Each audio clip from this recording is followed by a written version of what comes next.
Weekend 2025 is exciting chess tournament, and today I'm going to cover round number 5 and I'm going to show you the game of world chess champion Domarau Gukesh, who is, since he became world chess champion, still unbeaten, and that's nice to have unbeaten world chess champion. So my name is Petr Koutný and let's welcome to watch another exciting chess game. Domarau Gukesh is playing with white pieces.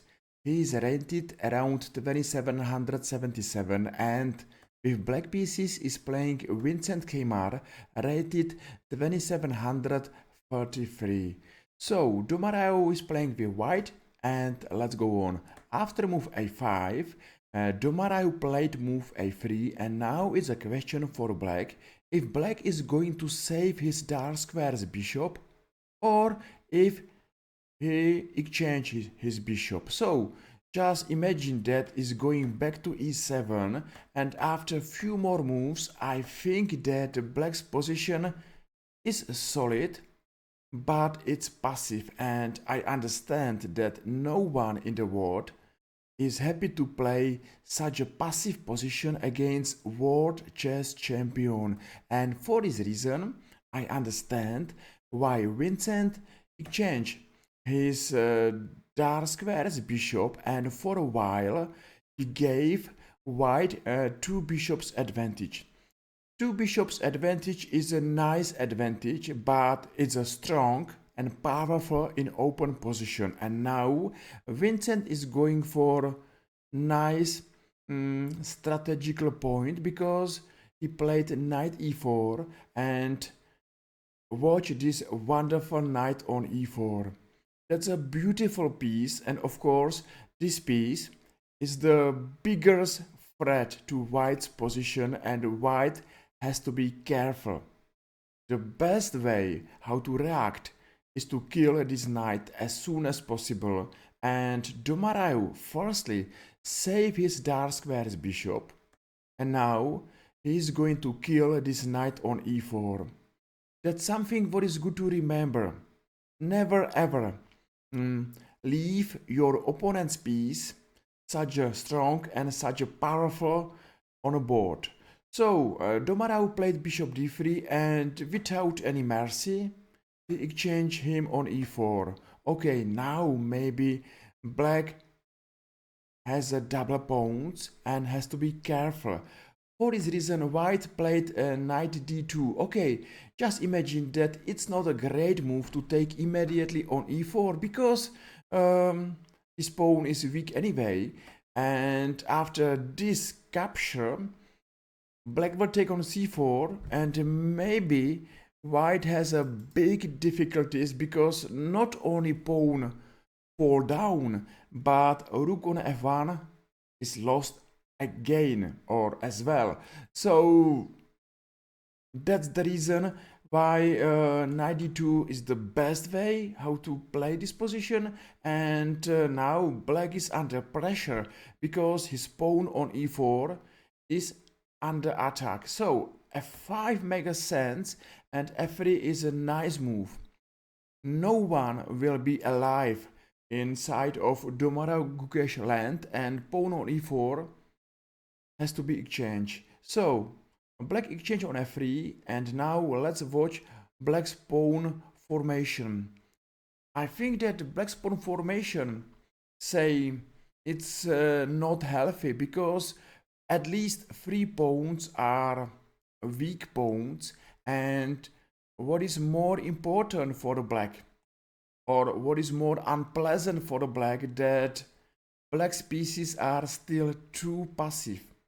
They are not giving any threat to white, and I understand that this position for black it's hard to play because black's got weak pawns, not active pieces. I'm missing counter-attack, and altogether you playing against world chess champion. Okay, c5 happened, but now rook d1. It's a time for white to improve his position, And the best way how to improve his position is to improve his pieces. And he started with rook and placed rook to d1. And Domareu is right. He believed that d file is going to be most important file on the board. And that's good to follow this simple plan. Rooks belong to open files. After exchange on d4, of course, Domareu is taking by a rook, and what's more interesting, he get a pawn majority advantage on queen side. So one day he is going to push his pawn forward and he will play for pass pawn. And believe me that the pass pawn is the most typical winning plan. So White's got nice position, nice edge and a simple plan. He should try to improve his position and then he should push his pawns and play for pawn majority. Simple and strong, and I believe that you are going to remember something from this game, because the best way how to improve your chess is to study chess from the best world chess player, and Domareu Gukesh is a world chess champion. So queen e8 and bishop g3, another piece improvement. Of course, bishop on e1, it's a passive, it's not a great, but everything changed after bishop g3, now rook d6 and rook d1, f4. Now White's got maybe nice option to take on d7, but White is not happy to play a really too complicated position, because his advantage is stable, and it's important in such a positions to not hurry. Play slowly. I think that the variation take on d7, c4, queen e2 still will get some kind of advantage. But why? White should play this position with double pawns, weak king and some kind of black's counterplay. That's not a good way how to play chess. The best way is to play game without any risk. And for this reason, Domareu took on f4 and now played bishop f2, rook d4, and he's going to attack opponent's weaknesses.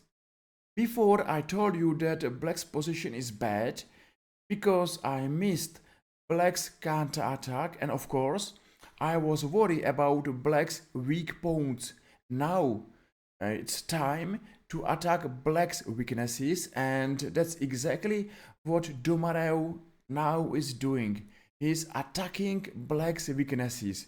That's nearly a perfect chess game. Step by step, move by move, White is improving his position. He's going to be more aggressive, more dangerous, and black is going to face bigger and bigger difficulties. So bishop b7 happened, but queen d1 and b4. Of course, White is trying to push his pawn majority, and he is looking forward to have a pass pawn. After queen e7 and queen d3, knight f6, black is losing first pawn on f4, and I believe that since now, black is nearly lost. The plan for White is simple. First plan is to push his pawn majority to play for a strong pass pawn. The second, avoid any complications and enter a simple winning endgame. It's amazing to follow his game. Domareu Gukesh is playing like world chess champion, and of course he's world chess champion. So bishop e4 happened, but queen d4, and after exchange on f3, let's watch the center. The center is the most important part on the board, and White's queen is a super strong in the center. Step by step, move by move, White is improving his position, and he playing nearly perfect game. What do you think about this position? Or what do you think about this game? How are you happy with Domarau performance here?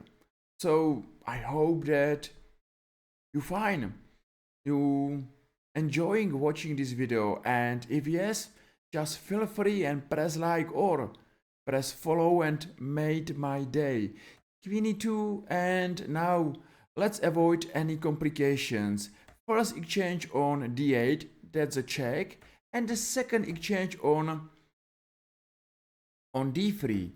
Finally, this endgame, it's not a difficult endgame for white because it's a simple and strong advantage for white. Pawn majority is going to be pushed, then pass pawn is going to be pushed. There is advantage bishop again knight because bishop is stronger over knight in open position, and this position is exactly open and not closed. And what white has to do is improve his king, play slowly and win your winning game. That's the message coming to you from this game. So rook c8 and rook d4, nice centralization, and now let's improve a king. For once, second times, and for another times now white managed to bring his king to d3. Of course, this king is supporting his pawn majority, and at the right time white is going to push his pawns. Knight g4 and king c3. Maybe now it's a question, what's happened if black take pawn on h2? And I will tell you that this move is losing time. Say check on e4, and now white should attack black's rook. That's only variation. Bishop g5 and take, and of course now white is going to attack pawn on b6, and it's no way how black is going to save this pawn. Say he will try, but at the end he will lose a knight. So for this reason, everything is working well for white, and black played knight f6, and let's improve position, let's support pass pawn, and at the right time let's push pawn majority. So white is playing slowly. He knows that his bishop is stronger over black's knight, and he's building his position. Bishop d4, nice centralization, and king a4. Watch how this bishop is strong, powerful, and doing amazing job. How this bishop is stronger than black's knight on e8. And of course, white's king is going to a4, b5, and step by step, move by move, white is winning. Of course, now he exchanged one pawn for another pawn, but don't worry. Here is a pass pawn, and this pass pawn is only 4 moves from to be new queen. So yes, still this position is winning, and what I'm enjoying is way how Domarau is avoiding any complications. No chance to black, no mercy to black, just play and win a winning position. So after a few more moves, again, don't hurry, play slowly and take your chance. Rook d2, and of course now another question, what's happen if black take pawn on h2? And I believe that b5 and b6 is the best way how to play for a victory, because now pass pawn in our variation, it's only 2 moves from to become a new queen. So rook b1, now maybe rook d5, and again bishop stronger than a knight, and pass pawn is going to decide this game. Okay, let's come back because the rest of this game is still beautiful and amazing how Domarau is playing this position. He's playing slowly, and if he can, he pushed his pawn. So, okay, still some more moves are played, but the game is of course already decided.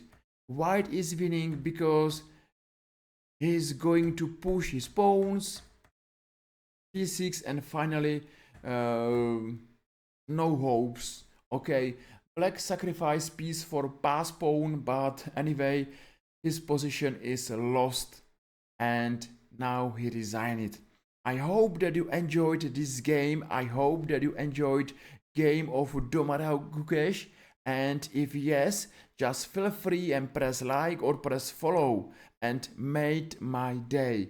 See you tomorrow. Enjoy chess, enjoy your life, play chess, and I really thank you for your attentions, likes and follows, and see you. Have a nice day. Bye bye.